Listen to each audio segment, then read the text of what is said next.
লিটনের কণ্ঠে টি-20তে ঘুরে দাঁড়ানোর প্রত্যয়। ওয়েস্ট ইন্ডিজের বিপক্ষে টেস্টে 1-1 সমতা আনতে পারলেও ওয়ানডেতে বাজেভাবে হারতে হয়েছে বাংলাদেশকে। স্বাগতিকদের বিপক্ষে মেহেদী হাসান মিরাজের দল হেরেছে 3-0 ব্যবধানে।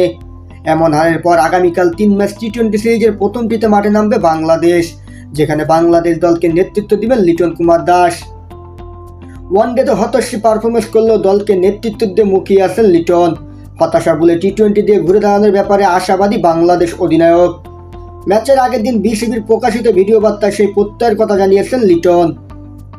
টি-20 সিরিজের সব কয়টি ম্যাচই হবে সেন্ট ভিনসেন্টে, যেখানে বাংলাদেশের টি-20 বিশ্বকাপে খেলার অভিজ্ঞতা রয়েছে।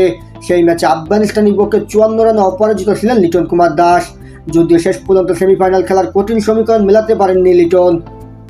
ধীরগতির সেই উইকেট এবার কেমন দেখছেন লিটন, যা নিয়ে বাংলাদেশ অধিনায়ক বলেন, বিশ্বকাপে যে উইকেট ছিল আর এখন যে উইকেট আছে তার মধ্যে একটু তফাৎ আছে। গতকাল যখন অনুশীলন করেছি মনে হয়েছে উইকেটটা একই রকম না, তারা হয়তো ভিন্নভাবে বানিয়েছে।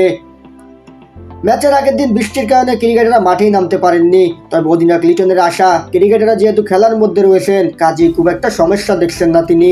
তবে ওয়েস্ট ইন্ডিজের বিপক্ষে সিরিজটা যে কঠিন হবে সেটা মানছেন লিটন কুমার দাস। যেহেতু এটা ওয়েস্ট ইন্ডিজের হোম গ্রাউন্ডে খেলা হবে, তা একটু কঠিনই হবে। চেষ্টা করবো এখান থেকে কীভাবে বেরিয়ে আসা যায় এবং ভালো একটা সিরিজ খেলার জন্য। আগামীকাল সেন্ট ভিনসেন্টে বাংলাদেশ ওয়েস্ট ইন্ডিজের প্রথম টি-20 ম্যাচ শুরু হবে ভোর 6টায়। এরপর 18 ও 20 ডিসেম্বর সিরিজের বাকি 2 ম্যাচ, সেই ম্যাচ দুটি হবে একই ভেন্যুতে একই সময়।